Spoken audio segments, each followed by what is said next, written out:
The last lecture was about energy sources, particularly the non-renewable energy sources, and it focused on the fossil fuels. We use mostly coal to generate electricity, and I want to talk about electricity really quick before we move into our next energy source. Electricity is not an energy source, it's a type of energy. So you can't go out and dig up electricity or find electricity, you have to make it.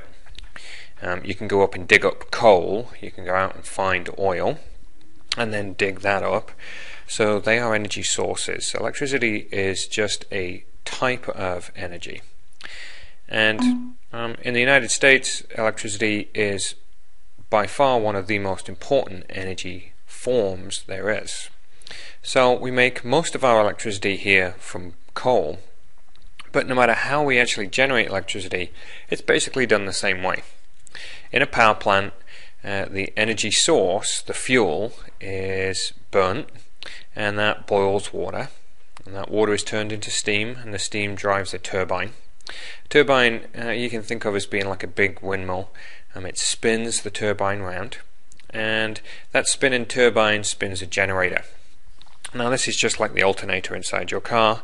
It's basically a bunch of copper wires, and around the copper wires is a magnet, and these copper wires spinning inside the magnet actually generates the electricity. So there's the generator.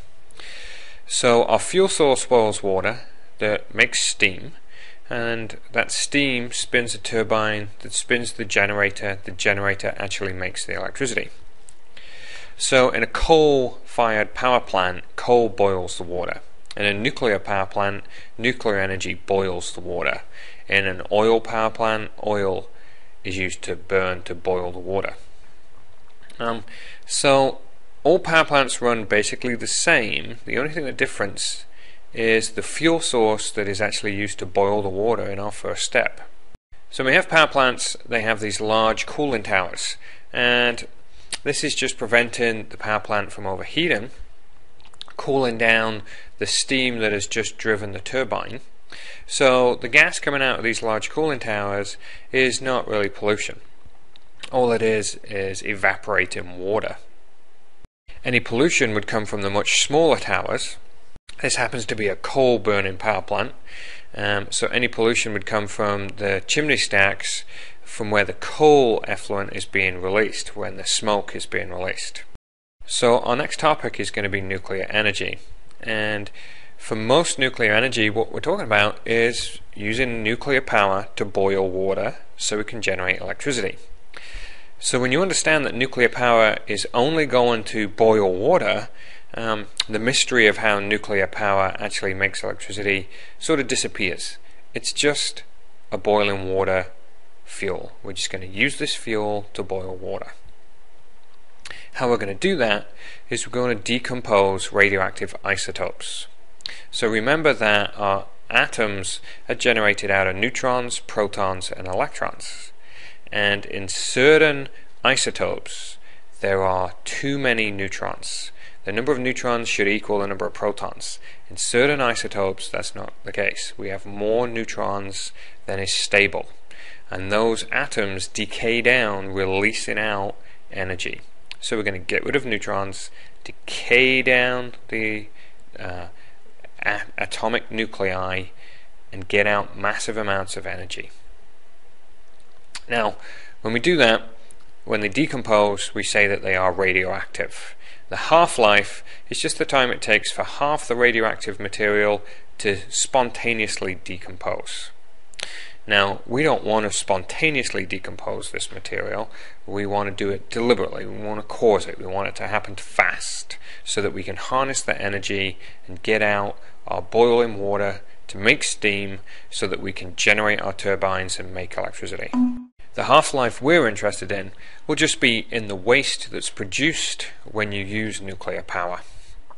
Now when you use nuclear energy, you do get radioactive waste produced. Its half-life is important for us because that determines how long we have to store the waste. Now as nuclear waste decays, it does give off radiation, and there's three types of radiation we need to know about. First type is called alpha radiation, And this is extremely low power radiation. It can be stopped by a piece of paper, it can be stopped by the outer layer of your skin. So very little shielding is needed to protect yourself from an alpha radiation particle, which is normally just a couple of neutrons or a couple of protons. Beta radiation consists of an electron, and these electrons need a little bit more shielding, but normal clothing or a piece of glass or a small thin sheet of metal will easily stop it. So beta radiation isn't going through the walls of your house.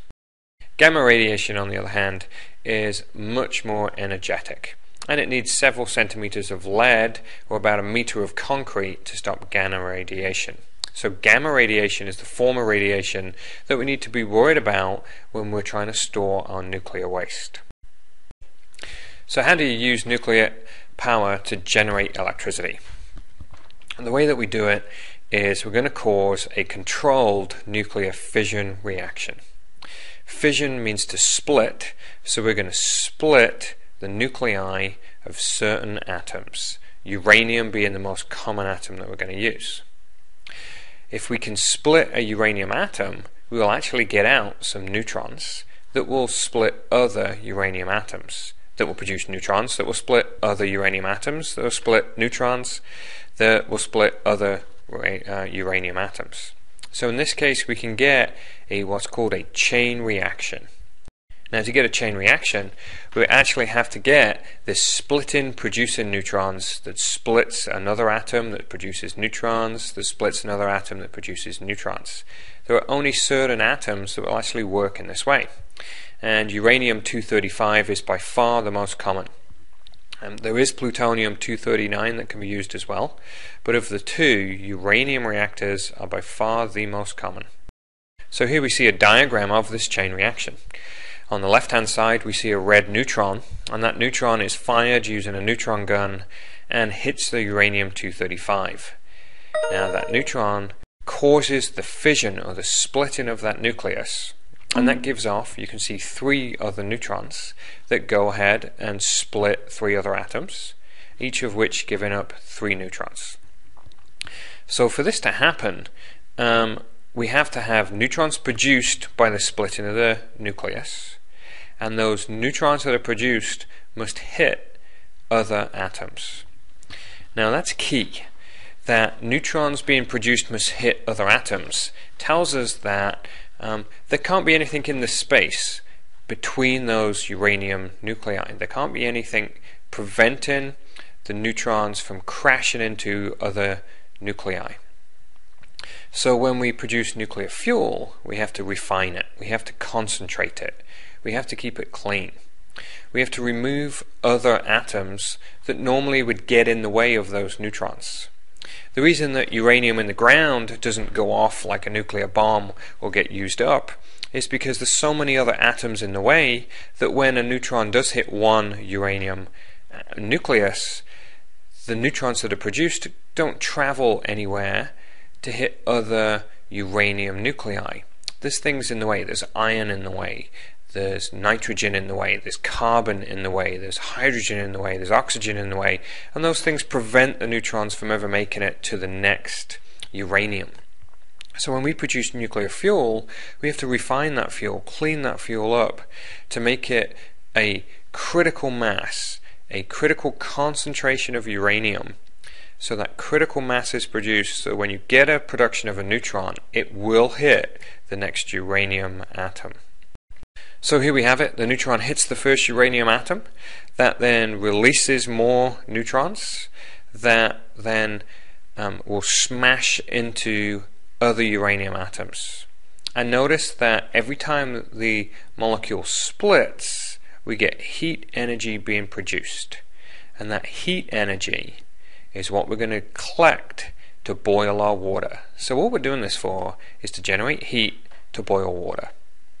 Now doing this nuclear splitting controlled is what's difficult. Doing nuclear splitting uncontrolled, like in an atomic bomb, is slightly simpler because you don't have to slowly let the nuclear reaction go on and absorb all the heat that's being produced. When you do it in a controlled manner, That's a little bit more difficult, because you can't let the nuclear reaction run away from you, otherwise it will go off like a bomb. And the place where we do this controlled nuclear reaction is called the nuclear reactor. Now, to control it, we have a couple of things inside the nuclear reactor. We're going to have control rods, and the control rods absorb and soak up the neutrons, preventing the reaction from going all on its own, from just running away. And we have a moderator, and the moderator also controls the flow of neutrons, preventing too many neutrons from passing from one area to the next, so keeping a lid, slowing down the nuclear. So here's the basic layout of a nuclear reactor. We've got the reactor with the red fuel rods in it, and the control rods that are normally made out of carbon that will be pushed in to soak up the neutrons and prevent the reaction from occurring. The moderator around it, shown in light blue, in this case happens to be water. So our moderator is slowing down the flow of neutrons, and it's also taking away the heat from the reaction. So that heat is stripped away from the reactor and carried to a steam producer. There, our steam generator generates steam. That steam drives the turbine that spins the generator and makes our electricity. So the water in this particular reaction is very key. It's acting as a moderator, slowing down the flow of neutrons and carrying the heat away from the system. So if you have a failure in that water supply, then you'll get uncontrolled nuclear reactions going on, tremendous buildup of heat, and that buildup of heat will start to melt everything within the reactor, and that's what we call a meltdown. Alright, so that was a quick rundown of the actual run-ins of a nuclear reactor. What we're interested in is what's good about it and what's bad about it. What's good about nuclear power, what's bad about nuclear power. So let's do the advantages first. And remember that nuclear energy, because it uses up a material, and we're going to talk about uranium, it is a non-renewable energy source. However, the energy source is vast, so there is an extremely large fuel supply. There's no chance of us running out within the foreseeable future of nuclear power. Second advantage, there is no CO2 emitted from this process. The amount of CO2 emitted from the actual making of the electricity itself is non-existent. The only CO2 that's produced comes from when we mine the actual uranium, or when we're using machinery to refine that uranium. So that would be the electricity that's used to actually produce the fuel pellets. The uranium itself and the usage of the uranium generates no CO2. So in terms of global warming, this is an extremely clean energy source. It also produces no acid gases. So it's not producing NOx's or SOx's. No acid rain is being produced. And on the whole, there's very low environmental impact from nuclear energy. As long as there's not an accident, this is an extremely clean energy source. Now, there is some land disruption and some water pollution generated when we actually mine the uranium. Uranium has to be mined, so in a sense there it's very like coal, and we get the same problems that we have with coal. Of course, you have to mine much less uranium than you have to mine coal. So compared to coal, it definitely has less of an impact. So that's a bunch of advantages. So now let's do the disadvantages. We're going to do the minor disadvantages to start with, and then we'll move up and we'll do the number one big problem with it. So let's start with minor disadvantages. We'll start at the bottom. There is a problem with using nuclear power, that countries that have the ability to use nuclear energy have nuclear knowledge and could use that nuclear knowledge to develop it into the ability to produce nuclear weapons.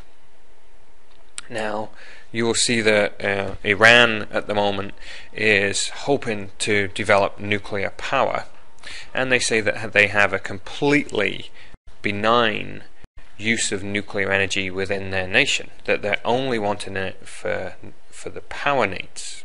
Remember, this is a country that has large amounts of oil supplies, but they want to use nuclear power. And the United States worries that this is just a front because they want to gain this nuclear knowledge so they can actually develop nuclear weapons. So the spread of nuclear knowledge does have some downsides to it. It's very difficult to separate what is completely harmless nuclear power development compared to what is more weapons nuclear development. Next problem, well, that would be the terrorist attack one. There is some worry that terrorists could attack a nuclear power plant and cause disruption. That has shown to be a very small worry, but as the tidal wave in Japan shows, it does generate large amounts of anxiety within the public when nuclear power installations do have problems. So it is definitely leads to large amounts of anxiety within the public, maybe not in direct relation to the amount of risk, but people definitely are worried about terrorist attacks on nuclear power plants. And obviously then we've got accidents. If there is an accident at a nuclear power plant, it is a very, very large concern and will produce large amounts of environmental impact. Nuclear accidents are right up there with the major catastrophes on the planet. However, there is a very low chance of major accident. We talked earlier about an idea that's how risk averse are you, how against risk are you? And virtually everyone in the United States drives cars, and the chance of having an accident in a car is very high. That's why you're made to have insurance. The chance of having a fatal accident is very high. Huge numbers of people die every year on the roads within the United States. The chance of a nuclear reaction getting out of hand and causing damage in a major nuclear accident is extremely small compared to that. There has been no major explosive release of nuclear energy here in the United States. We've had one very close to it at 3 Mile Island, but it's certainly not like automobiles where, oh my gosh, somebody's died this week or somebody's died the week before. It is very rare. So if you are a little bit accepting of risk, then nuclear energy having a very low number of accidents would appear to be okay. So if accidents aren't the problem and pollution is not the problem, what is the problem with nuclear power? I'm not trying to downgrade it and say that accidents aren't a problem. I'm not trying to say that the use of nuclear materials by terrorists is not a problem. We're not trying to say that there is no danger to people that work there, or even of them spreading knowledge and being able to produce weapons. It's just that compared to all of these things, there is one major problem with nuclear energy. And that problem comes from the fuel that's used. Now we'll discuss a standard nuclear power plant that's using uranium-235 as its fuel source. That uranium had to be concentrated so that we had our critical mass, and when it's in the reactor, the uranium-235 decays, fission goes on, it's broken down. So after about 3 years, there's not enough uranium-235 any longer to have those fuel rods function. The critical mass is disappearing, and then the fuel rod will no longer be good. So after about 3 years, you've got to remove that fuel rod, even though they contain large amounts of uranium and will now contain other radioactive elements. They will contain plutonium and smaller elements that are highly radioactive. In fact, the used rods are much more radioactive and much more dangerous than a brand new rod. These used rods, we call them spent fuel rods, have to be managed. What are we going to do with our spent fuel rods? Now, in some nations, they reprocess those rods, and that means they take the old rod and try and remove from it all of the usable fuel. So rather than throwing away all the uranium-235 that was in that rod, they try and get it out. The United Kingdom does that, France does that. At the moment, the United States does not reprocess its fuel. And there's a reason for this. Remember we said that there was plutonium in there, and plutonium is what is used for making nuclear weapons. So in countries that reprocess their fuel, they can also use a centrifuge to collect the plutonium and use that to make nuclear weapons. If you don't do the reprocessing part, then you don't have the plutonium, and without the plutonium you can't make high-grade nuclear weapons. So the United States doesn't do that because at the moment it's trying to prevent the proliferation, the spread of nuclear weapon technology. So what do we do with those fuel rods, these spent fuel rods? The problem here is it's high-level radioactive waste. And for example, plutonium is going to take probably 140,000 years to decay. So you've got to look after this thing for about 140,000 years. Where are you going to put it? What are you going to do with it? So that you can look after it for about 140,000 years in terms of the plutonium that's got to decay that's in there. Now, if we have 300,000 metric tons of this fuel rod waste to get rid of, that's a lot of waste. And we have no permanent storage facility in order to get rid of and store and allow to decay these spent fuel rods. And there is the problem in nuclear power. What do we do to get rid of the waste we're producing? Now, at the present time, these are two things that we do. We can see we have wet storage and we've got dry cask storage. The wet storage is basically just a swimming pool, and you can see the technician here working.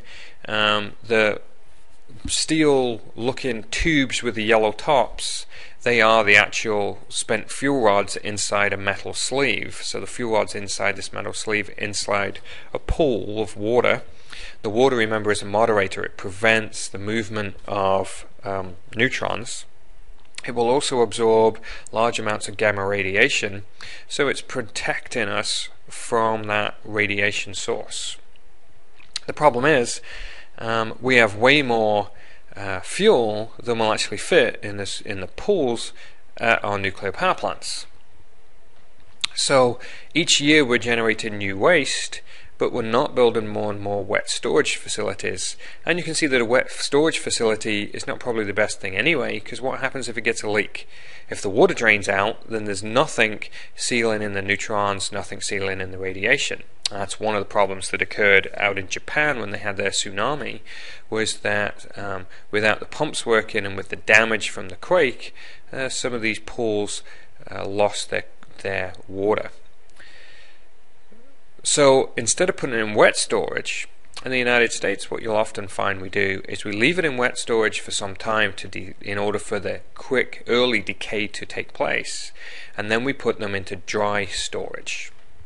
So in the bottom of the picture here we see these concrete dry casks for what is now called permanent temporary storage.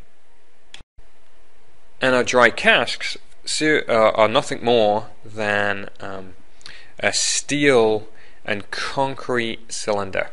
The fuel rods go inside the dry cask. They're surrounded by a big steel body that seals in the radiation, and then that's surrounded by a big concrete body that acts as a second shield for any gamma radiation or neutrons that are moving around. And then we take these dry casks and we just sit them next to our power plant and leave them. And remember that they need to be left for up to 140,000 years. Now that is a problem, because storing them just out is obviously not the best idea. What we really want to do is store them where they can be monitored better, where they can be controlled for 140,000 years, and where they will last for 140,000 years, knowing that we don't have any structures that we've built so far that will last that long.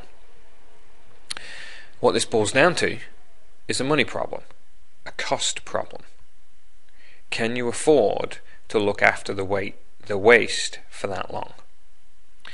And we'll think about that in this way. Let's think about going and buying a can of soda.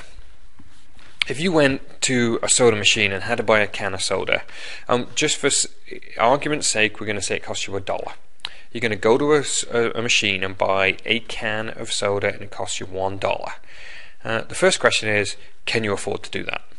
And if you've ever been to a movie theater or you've been out to an airport, you know that, dude, a can of soda is going to cost you $1. That's just how much it is, and people buy them all the time. So obviously people can afford to buy that product at that price.